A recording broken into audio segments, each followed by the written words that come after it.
So after the success of Superman 2025, James Gunn and DC Studios wasted no time in announcing the sequel to this project, Man of Tomorrow, which in James Gunn's own words is only sort of a sequel to Superman, but nonetheless it's the next major installment in the Superman saga, and will obviously continue the story that we've been following so far within the DCU. With that being said, the script for this project is already completed, and this project is actually slated to release July 9th, 2027, which is almost exactly 2 years from the initial release of Superman 2025, making this one of the fastest turnarounds in this genre, which to me only showcases how confident they are in this project and also in this universe. But that begs the question, what exactly is it that we want to see in this Man of Tomorrow film? And in this video, I'm going to be going over 10 things that I personally think we need to see in Man of Tomorrow. But very quickly before we get into the video, please be sure to like, comment, subscribe, and share if you like the content. Now that we've got the hoopla out of the way, let's get right into it. Starting off with number 10, I think we need to see more of Lex's dynamic with Superman / Clark Kent. Now obviously if you've been following anything about this movie, we already know that Superman and Lex are essentially going to be the main characters of this film,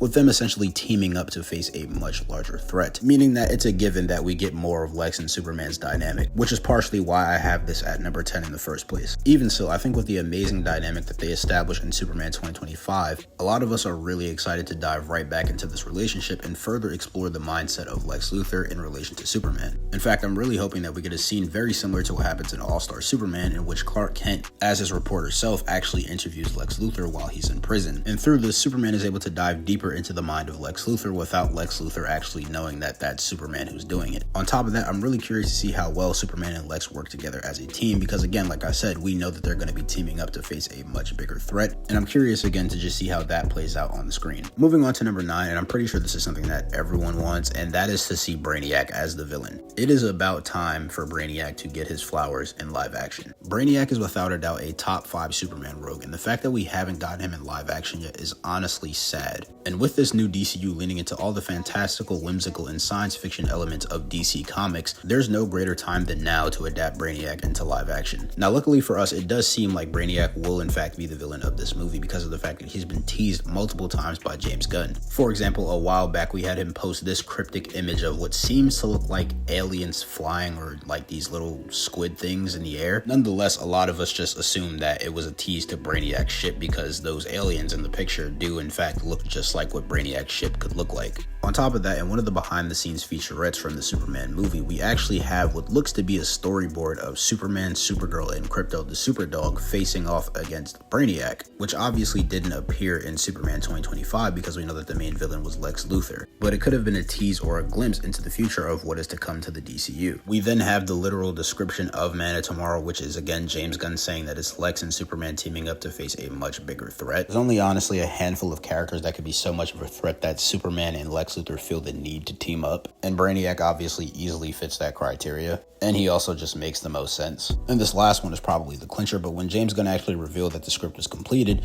the first page of the script actually showed a picture of a brain, which in my opinion could only have ties to Brainiac. Now I did see some people saying that this could in fact be Ultra Humanite, but do you really think that Ultra Humanite is a threat that Superman and Lex need to team up to defeat? I don't think so. But overall, Brainiac just needs to be the villain of this project. Next up at number 8, and this is piggybacking off at number 9, but I really do want to see Brainiac's Cthulhuan origin in live action. And this is honestly just personal preference. I don't necessarily hate the Kryptonian AI version of Brainiac's origin, but I just think that the Cthulhuan one has a lot more nuance and establishes more to Brainiac's character because he comes from his own race of people. Essentially what I'm saying is I would rather Brainiac be an actual being than an AI that turned into a being. And I think him coming from a race of 12th level intellect is just a lot more compelling than him being the AI that went bad. And if they decide to go this route, it could potentially set the stage for other Brainiacs and even the Legion of Superheroes if they do decide to adapt them at some point. Next up at number 7, I hope to see much more of Superman and Supergirl's dynamic. Now again, I obviously do think that this is a given because I'm pretty sure Supergirl was in fact confirmed to appear in this movie, and I honestly do think that we'll get a Superman cameo in the upcoming Supergirl film, but this is still on the list because of the fact that there's just a lot of things that I need to know about this dynamic that weren't explained in the couple of minutes of screen time that Supergirl had in Superman 2025. One of those things I need to know is, what are Superman and Supergirl's views of Krypton? Now obviously in Superman 2025 we get the reveal that the Elves were actually sending Superman to Earth with malicious intent. But according to James Gunn, this decision has a lot more nuance because he doesn't actually see the Elves as truly evil. In fact, he just sees them as parents trying to continue their legacy and their race because of the fact that they're literally on the verge of extinction.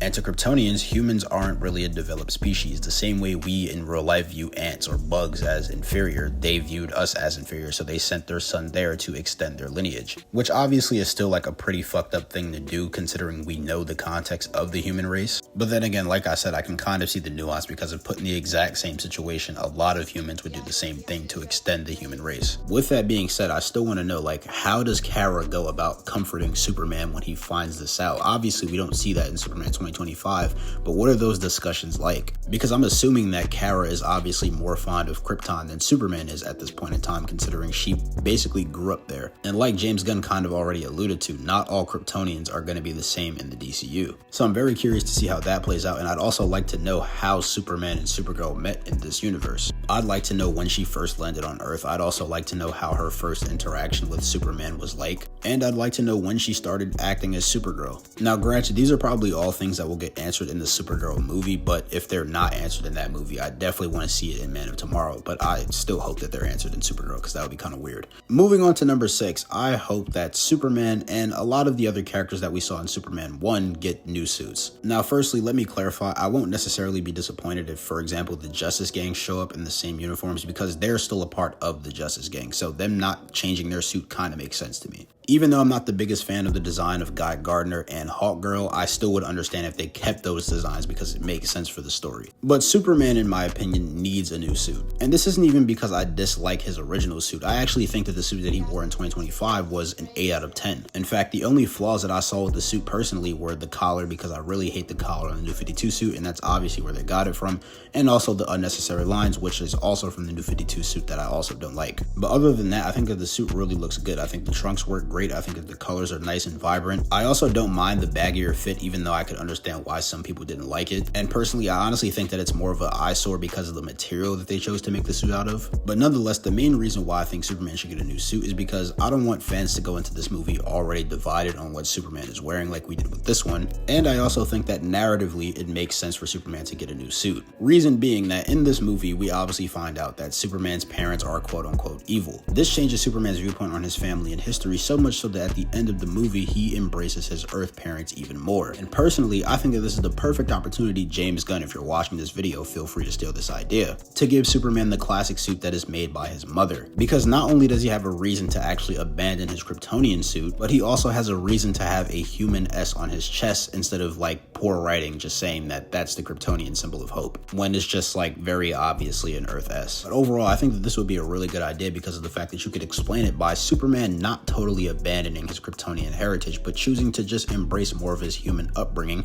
and that's why he swaps out the Kryptonian symbol of hope, which is the Kingdom Come logo in this universe, for a Earth S. And this could honestly just be looked at as Superman blending both of his heritages, because the human S is still like kind of in place for the Kryptonian symbol of hope. The people of Earth just viewed the Kryptonian symbol of hope as an S anyway, so it makes sense for Superman to just now wear a regular S. And then, like I said, we can with good reason go back to the regular classic suit that everyone loves. Now coming in at number 5, this one's probably a little bit out there, but I really do hope that we get a Batman appearance similar to the role that Mr. Terrific played in the first Superman movie. And the main reason that I say this is because of the fact that we already know that in this movie a lot of heroes are going to be appearing, because we already know that the Justice Gang is basically confirmed, and it's also some rumors that a couple of other DC characters might appear, like Jon Stewart and even Grant Gustin back as the Flash. Now obviously there's no real weight to these rumors yet, but if that's the case, if we're getting Supergirl, the Justice Gang, and all these other characters, I see no reason why DCU Batman doesn't show up to help Superman at all.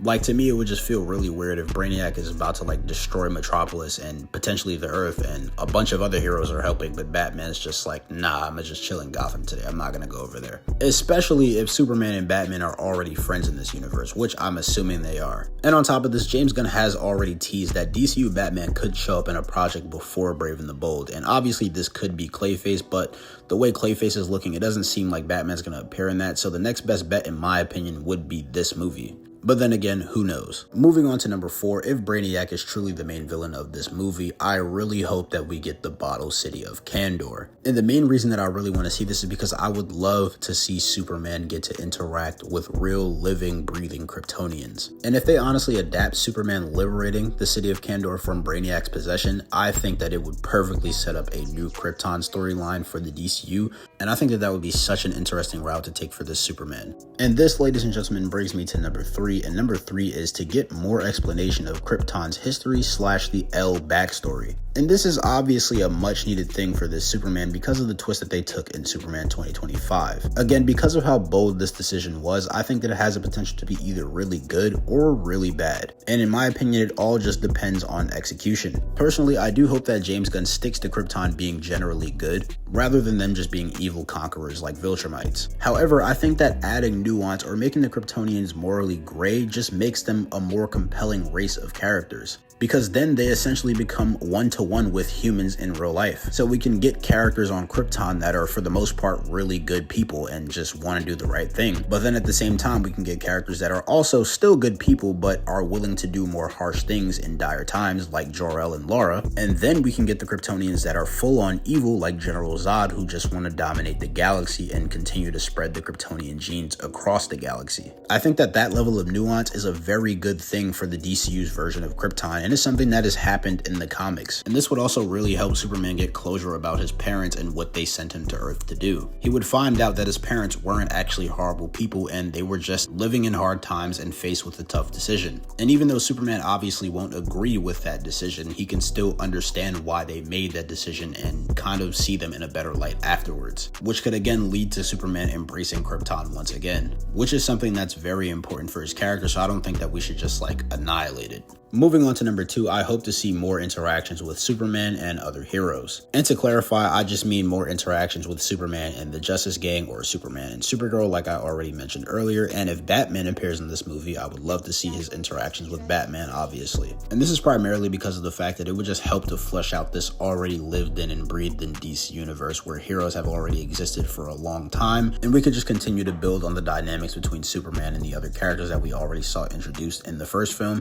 And again, if we see him interact with characters like Batman, I'm just very curious to see how the world's finest are going to get along in this universe. And lastly, but certainly not least, we have number 1, and number 1 is to see more of Superman's power showcased. And when I say powers, I don't mean like his wide array of abilities, because I feel like James Gunn's definitely going to have that covered. But I really just want to see the powerhouse that this version of Superman is in this universe. And this isn't to say that James Gunn didn't showcase this in the first film, because there's definitely some busted Superman feats in that first movie, like him blowing himself out of the event horizon of a black hole while on the brink of death. I just like to see more moments of Superman being a badass and being powerful, like punching characters and creating shockwaves, moving really fast with his super speed. Again, these are all things that were showcased in the first film. I'm not saying that they weren't there, but I kind of just want to see this Superman cut loose a little bit and not be so worried about being a Boy Scout every 5 seconds, because I understand that in the first film that was very much needed because we had to overcorrect from the abomination that was the Snyderverse. But now that we've reestablished the core values of Superman, I just feel like it would be kind of cool to see him cut loose a little bit. Not saying that we compromise his character and have him turn into a murderer, but just like, you know,